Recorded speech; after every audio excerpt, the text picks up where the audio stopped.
ভারতীয় সিনেমার জনপ্রিয় অভিনেত্রী মৃণাল ঠাকুর। অভিনয় দক্ষতায় দর্শক মনে জায়গা করে নিয়েছেন তিনি। ইতিমধ্যে super 30, Batla house, ghost story, Toofaan ও ধামাকার মতো সিনেমায় অভিনয় করেছেন।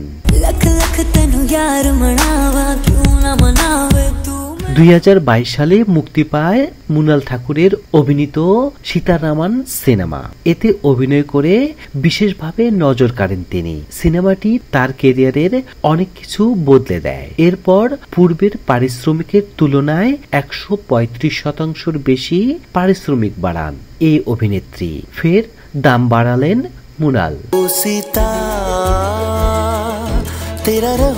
দিনে দিনে মৃণাল ঠাকুরের ক্যারিয়ারের গ্রাফ ঊর্ধ্বমুখী। তার অভিনীত সর্বশেষ মুক্তিপ্রাপ্ত ফ্যামিলি স্টার সিনেমার জন্য 3 কোটি রুপি নেন। প্রায় 2 বছর আগে পারিশ্রমিক বাড়িয়েছিলেন।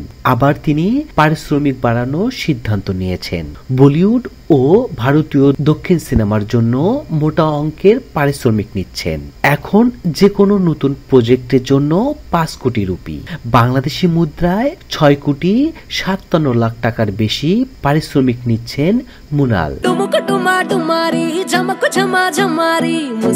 প্রযোজক ও পরিচালকরাও মৃণালের চাওয়া পূরণের আপত্তি করছেন না। মৃণাল ঠাকুরের অভিনীত ফ্যামিলি স্টার সিনেমায় তার বিপরীতে অভিনয় করেছেন বিজয় দেবরকোন্ডা।